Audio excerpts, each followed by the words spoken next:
Dapat sana itong maging bagong alyansa ng mga kakampi na kayang hamunin ang dominasyon ng kanluran. Isang kolektibong grupo ng mga bansa na lahat ay naiimpluwensyahan ng Rusya na magagamit ni Vladimir Putin para palakasin ang kanyang mga banta laban sa kanluran sa pakikipagsiksikan para sa tingin niyang nararapat na pwesto sa tuktok ng geopolitikal na entablado gamit ang piling alyansa. Inisip ni Putin na unti-unti niyang nailalagay ang sarili sa posisyong magiging pinakadominanteng bansa sa mundo ang Rusya. Nagkamali si Putin. Ang leader ng Rusya ay kakadaan lang sa isang linggo ng impyerno kung saan ang kanyang mga kaalyado ay nagsipagbagsakan na parang mga langaw. Si Pangulong Nicolas Maduro ng Venezuela ito. Sunod ang Iran, na bumabagsak ang rehimen habang nalulugmok ang bansa sa kaguluhan dahil sa malalaking protesta. Mahigit isang linggo nang tinitiis ng rehimen ng Iran ang sunod-sunod na protesta dahil sa galit sa bumabagsak na ekonomiya. At mukhang hindi matatapos agad ang mga protestang ito. Ayon sa British Broadcasting Corporation, sabi ng mga aktivista, nagkaroon ng protesta sa 26 sa 31 lalawigan ng Iran sa loob ng isang linggo bago ang Enero 5. Hindi napigilan ng Iran ang matinding galit ng masa. Hanggang 35 katao ang namatay. Ngunit malayo pa ito sa tindi ng marahas na pagsupil na ginagawa ng rehimen para patahimikin ang mamamayan. Nagsimula ang mga protesta noong Disyembre 28 nang magprotesta ang mga negosyanteng Iranian sa Tehran. Dahil sa issue sa Iranian Real, bumagsak ang halaga nito kontra dolyar ng United States at naabot ang pinakamababang antas sa kasaysayan. Nangyari ito habang ang implasyon sa Iran ay umabot sa 40 at pinalala pa ng mga parusang ipinataw laban sa nuclear program nito. Tumaas pa ang implasyon sa pagkain sa 70 at ayon sa British Broadcasting Corporation, ang presyo ng ibang pangunahing bilihin ay umabot sa 110. Maya-maya, sumama na sa kalsada ang mga tindero, estudyante ng unibersidad, at iba pang tutol sa rehimen. Sumisigaw ng slogan ang mga tao gaya ng kamatayan sa diktador, na tumutukoy kay kataas-taasang pinuno ng Iran, Ali Khamenei. Ang mga protestang ito ay yumanig sa mismong pundasyon ng rehimen ng Iran. At ang pagyanig na iyon ay nagiging isang malakas na lindol na tumama kay Khamenei at sa kanyang mga kasamahan sa panahon ng pinakamahinang kalagayan ng kanilang bansa sa mga nakaraang taon. Ang korupsyon ay isa ring malaking issue.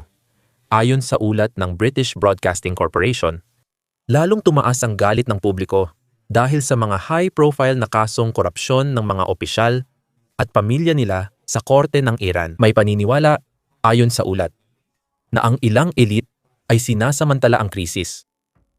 Para sa karaniwang Iranian, tila may pakiramdam na ang ilang matataas na opisyal ay ginagamit ang mga parusa upang makakuha ng mga espesyal na kasunduan na nagbibigay sa kanila ng kontrol sa pag-aangkat, pag-e-export at galaw ng langis. Sa isang anyo ng money laundering na nagpapayaman sa mga nasa itaas, habang ang karaniwang Iranian ay nahihirapan, lahat ng mga pressure na ito ay matagal nang naiipon. Nagresulta ito sa mga protesta na nagbanta sa rehimen ni Khamenei.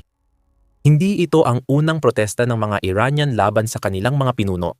Ayon sa ulat ng Al Jazeera, noong Enero 5, maraming protesta ang sumiklab matapos ang Rebolusyong Iranian.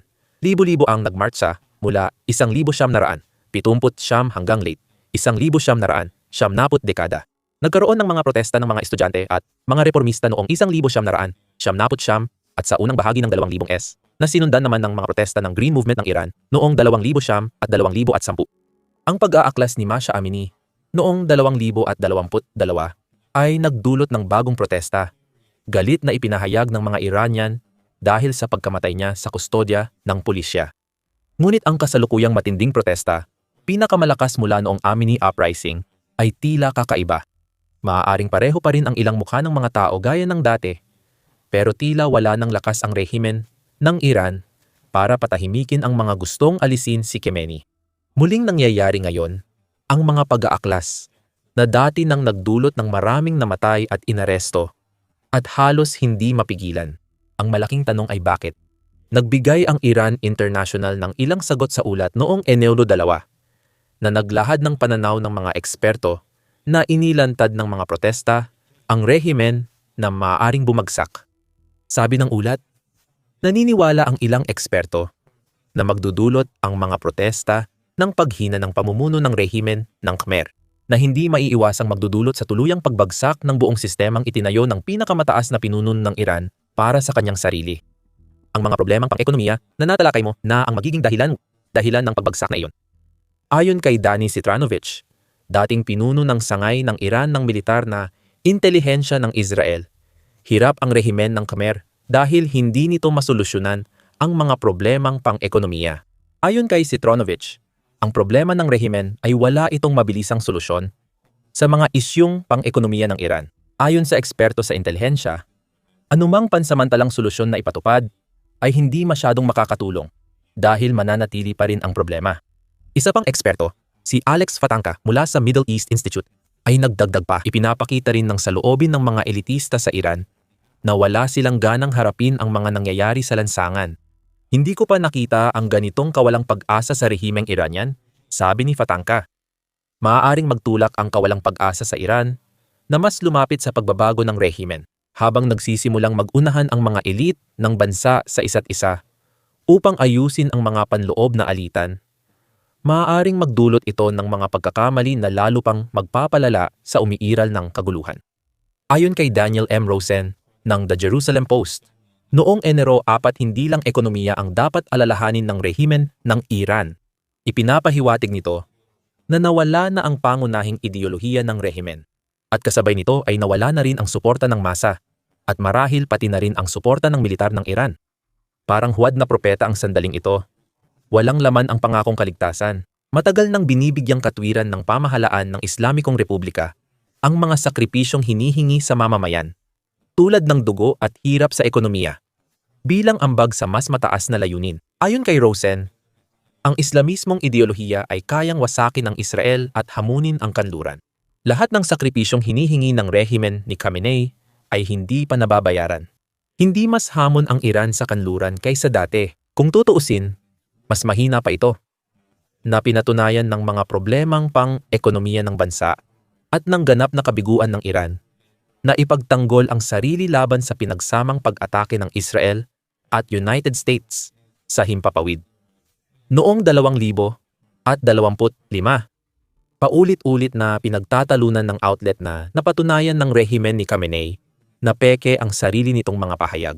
Ang matinding implasyon ay maaaring maging huling patak na sumira sa likod ng kamelyo, na noon pa man ay bumibigay na sa bigat ng mga huwad na pangako. Pero ang pinakamalaking sagabal sa pagbangon ng Iran ay tila walang solusyon sa mga problemang pang-ekonomiya na nagtutulak ng kasalukuyang kaguluhan. Iyan ang opinyon ng mga nasa lansangan. Ayon kay Kasra Karadaghi, PhD student sa Aghampang Politika sa Universidad ng Central Florida. Sa DW sinabi niya, kapag tumataas ang gastusin, pero di tumataas ang kita at seguridad sa trabaho, nauuwi agad ang hinaing sa pagkadismaya. Nangyayari ang krisis sa ekonomiya habang mababa na ang tiwala ng publiko sa kakayahan ng gobyerno na kontrolin ang implasyon at magbigay ng katatagan. Sa huli, ang lahat ay nauuwi sa nasirang tiwala. Si Khamenei ay nagawang makaiwas sa pagpapatalsik noon sa kabila ng maraming napako niyang pangako. Kapag pinagsama ang korupsyon, mahinang militar, at problemang pang-ekonomiya, nauuwi ito sa paulit-ulit na napapabayaang pangako. Nagbunsod ito ng pagkaubos ng pasensya ng mga Iranian. Kahit na may lahat ng mga problemang ito, dapat pa ring magawa ng rehimen ng Iran na gumawa ng aksyon. Kahit na ang ibig sabihin nito ay durugin ang mga protesta gamit ang matinding puwersa hanggang sa tuluyang masupil ang mga ito. Maaaring makakuha iyon ng oras at bigyan si Khamenei ng paraan para takutin ang mga Iranian na sumunod. Pero hindi rin ito option. At ito ang dahilan. Malinaw na sinabi ni Pangulong Donald Trump na tutugon ang Amerika kung gagamit ng dahas ang Iran laban sa mga protesta. Pagkatapos paalisin ng United States si Maduro sa Venezuela sa isang operasyong militar, nagsalita si Trump tungkol sa Iran. Sa paggawa nito, nagbabala siyang labis nitong nilimitahan ang mga opsyon ng rehimen ni Khamenei. Binabantayan namin ito. Kung magsimulang pumatay ng tao tulad dati, sa tingin ko, matinding tatamaan sila ng Estados Unidos, sabi ni Trump sa mga mamamahayag. At alam ng rehimen ng Iran na malamang seryoso ang presidente ng United States. Nag-utos na noon si Trump ng airstrike sa Iran noong ikalawang termino niya. Kaya dapat seryosohin ng mga nagpapakalma sa Iran ang anumang pahiwatig na gagawin niya ito muli. Ano na lang natitira sa Iran? konting opsyon at nakakatuwang solusyon na lang talaga. Ayon sa ulat ng Reuters, sinabi nilang may krisis sa ekonomiya na nagpapahirap sa Iran. Si Trump, na kilala sa pagtupad sa banta niya laban sa bansa, ay iniwang walang laban ang rehimen ni Khamenei. Sabi ng isang hindi pinangalanang opisyal ng Iran, naapektuhan ng dalawang sabay na presyur ang kilos ng Tehran. Iniwan ang mga leader sa gitna ng galit ng publiko at tumitinding banta mula Washington. Kahit kakaunti ang opsyon at mataas ang panganib, patuloy naghahanap ng solusyon ang Iran. Isa sa mga panukala ng rehimen ng Khmer ay economic relief package na ipatutupad sa Enero 10. Maaaring akalain mong malaking tulong ito sa mga nagpoprotestang Iranian para ipakitang sinusubukan ng rehimen ayusin ang mga problemang pang-ekonomiya ng Iran. Pero hindi ito ganoon. Ayon sa The Telegraph, malaking solusyon ng rehimen ni Khamenei ang pag-alok ng 550 o 740 kada buwan bilang voucher. Ang halagang iyon ay halos kalahati lang ng karaniwang arawang sahod sa Iran at tila maliit na band-aid na pilit idinidikit ng rehimen ni Khamenei sa patuloy na lumalalang sugat. Ang implasyon ay pagbaba ng halaga ng pera. At kahit isa ito sa pinakaambisyosong pagsubok ng rehimen ng Iran na mamahagi ng pera, mukhang malabong sapat ito para mapatigil ang mga protesta. Kahit pansamantala lang. Sinikap ni Pangulong Masoud Pezeshkian ng Iran na ipakitang hindi maapektuhan ng implasyon ang kanilang programa at naunawaan niya ang mga alalahanin ng kanyang mga kababayan. Walang duda, ang direktang pakikisalamuha sa mga tao, pakikinig sa kanilang mga alalahanin, mga hinihingi at kritisismo, at ang pagsusumikap na kumbinsihin ang opinyon ng publiko ay may mahalagang papel sa pagbawas ng mga psikolohikal at panlipunang presyon. Sabi ni Pezeshkian nang inanunsyo niya ang alok. Pero nagsasabi ba siya ng totoo? Kahit totoo, saan kukunin ang pera at ano ang inaasahan niyang mangyari sa hinaharap? Ito ang mga tanong na walang malinaw na sagot at may ilang malabong bantaring ibinato. Sabi ng Guardian, inihayag ni Pezeshkian ang kanyang plano habang sinusubukan ni Ghulam Hussein Mohseni Eji, ang pinuno ng hudikatura ng Iran, na ipakita ang kapangyarihan ng rehimen. Ani Ezi, hindi na ibinibigay ngayon ang mga konsesyon at pagpapalubag loob na dati nang ginawa. Sinisi rin niya ang United States at Israel sa pagdulot ng kaguluhan. Mukhang hindi matalino ang mga salitang ito, lalo na sa nabanggit na banta ni Trump at ang kanyang kahandaang tuparin ito. Ipinapakita ng komento ni Eji ang pagkakahati ng pamunuan ng Iran sa dapat gawin. Bumabalik din ito sa komento ng tripulante ng oil tanker tungkol sa alitan na maaaring magpabilis sa pagbagsak ng rehimen ng Iran. Si Khamenei ay naghahanda ng sariling solusyon. Mabilis na pag-alis sa Dodge. Ayon sa ulat ng intelihensya mula sa hindi pinangalanang source na nakausap ng The Times. Batay sa ulat, balak ni Khamenei na tumakas sa Iran kasama ang 20 pamilya at tauhan. Nabigo ang seguridad ng Iran na pigilan ang mga protesta. Kasama raw sa plano ang pagtatatag ng ruta ng paglabas mula sa Tehran sakaling maramdaman nilang kailangan nilang tumakas. Ayon sa source, si Khamenei ay nag-iipon ng ari-arian, pag-aari sa ibang bansa, at pera para mapadali ang ligtas nilang pag-alis. Tungkol naman sa kung saan balak pumunta ni Khamenei, sinasabi ng intelligence source na iisa lang ang nasa isip niya. Moscow, diretso sa naghihintay na mga bisig ni Vladimir Putin. Malaki ang tsansang gusto niyang durugin si Khamenei sa yakap ng oso. Tulad ng tsansang matuwa siya sa pagdating ng leader ng Iran sa kanyang pintuan. Lahat ng dahilan ay kaugnay ng sinabi namin sa simula ng video. Ang posibleng pagbagsak ng rehimen ng Iran ay napakasamang balita para kay Putin dahil ibig sabihin nito na ang impluwensya ng Russia sa gitnang silangan na nasira na dahil sa pagtanggal kay Bashar al-Assad sa kapangyarihan sa Syria ay halos tuluyan ng mawawala. Kung mapilitang tumakas si Khamenei, binibigyang diin ng Guardian at ilang news outlet ang masamang epekto ng pagbagsak ng rehimen ni Khamenei kay Putin. Noong Hunyo 2025, binigyang diin ito sa pagsusuri ni Piotr Sauer para sa news outlet. Mas lumakas ang kooperasyon ng Russia at Iran mula nang lusubin ni Putin ang Ukraine.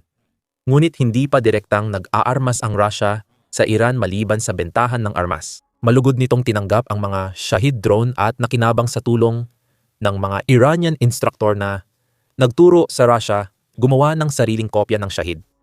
Nabuo ang alyansa at ginagamit ito ni Putin para palakasin ang impluwensya niya sa gitnang silangan. Bilyon-bilyong dolyar ang ginastos ng Russia sa Iran na posibleng masayang lang. Tulad ng itinuro ni Sauer, Nanganganib ang Russia na mawalan ng isang mahalagang estratehikong kaalyado. Pati na rin ang mga taon ng puhunan sa politika at ekonomiya. Sa isang dagok na maaaring seryosong makasira sa mas malawak nitong mga layuning geopolitikal. Sa loob ng 2 taon, naging pangunahing dayuhang mamumuhunan ang Moscow sa Iran. Naglaan ng bilyong dolyar sa gas, enerhiya, at infrastruktura. Lahat ito nanganganib kung bumagsak ang rehimen sa Tehran. Ginawa ang mga pahayag na ito halos kasabay ng panahon na nagtutulungan ang United States at Israel upang bombahin at wasakin ang mga pasilidad nuklear ng Iran. Maaari mong malaman pa ang tungkol sa pag-ataking iyon na tinawag na Operation Midnight Hammer sa aming video na tumatalakay sa mga nangyari. Pinahina ng pag-ataking iyon ang rehimen ni Khamenei at may nagsabing maaari itong bumagsak pero hindi ito nangyari. Naging daan ang Operation Midnight Hammer sa kasalukuyang kaguluhan sa Iran. Ayon kay Melik Kailand ng Forbes, umiiral pa rin ngayon ang mga estratehikong isyong hinarap ni Putin noong tag-init ng 2025. Ang pagbagsak ng rehimen ng Iran ay nangangahulugan sa huli na mawawalan si Putin ng isang bansa na nagsisilbing dagdag lakas para sa Russia. Ganoon din sa Caucasus tulad ng sa gitnang silangan. Sabi ni Kailand, tinutulungan ng impluwensya ng Russia sa Iran si Putin na paghiwalayin ang Azerbaijan, Armenia at Chechnya.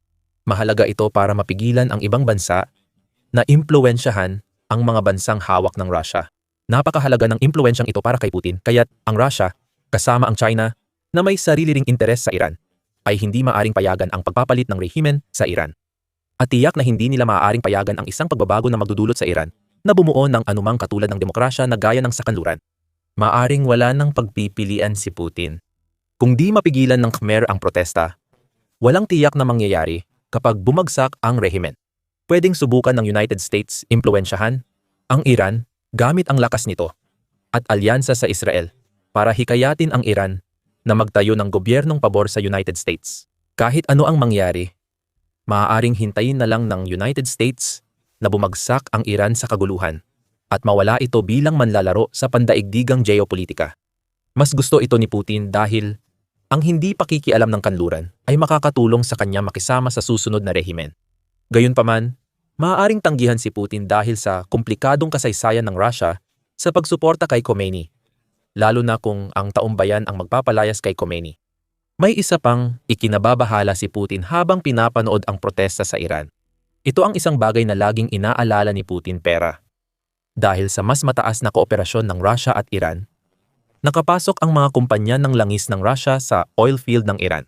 Noong Abril 2025 iniulat ng Al Jazeera na nagkasundo ang Iran at Russia sa isang 4 bilyong kasunduan para payagang paunlarin ng mga kumpanya ng langis ng Russia ang 7 oil field sa Iran. Pinapayagan ng kasunduang ito si Putin na makakuha ng dagdag na pondo para sa digmaan sa Ukraine mula sa isang bansang hindi kalimitang tinuturo ang bentahan ng langis ng Russia.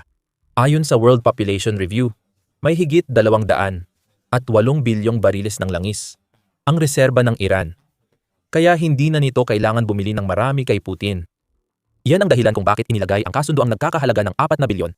Kung hindi makabenta si Putin sa Iran, maaari niyang gamitin ang mahina nitong ekonomiya para mapakinabangan ng Russia ang malalaking reserba ng langis ng Iran.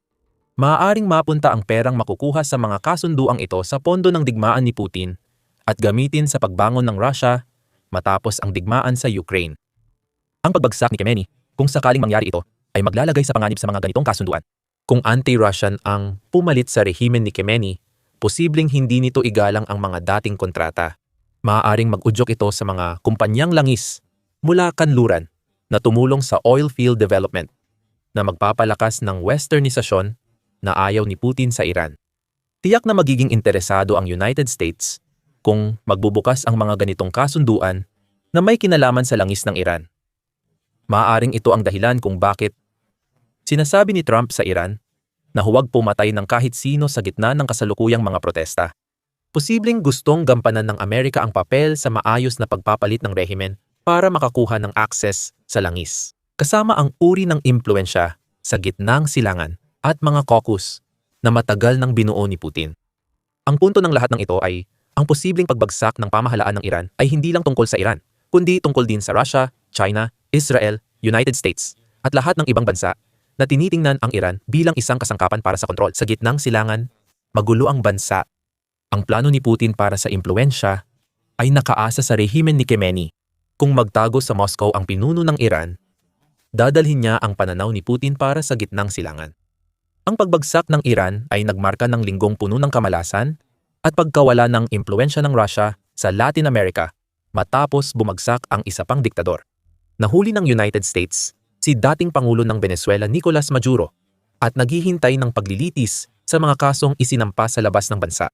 Masama ito kay Putin dahil nawalan siya ng suporta at posibleng nabunyag ang pinagmumulan ng pondo ng mga susunod na digmaan ng Russia. Tingnan ang aming video para sa detalye at mag-subscribe sa The Military Show para sa iba pang video tungkol sa protesta sa Iran. Salamat sa panonood.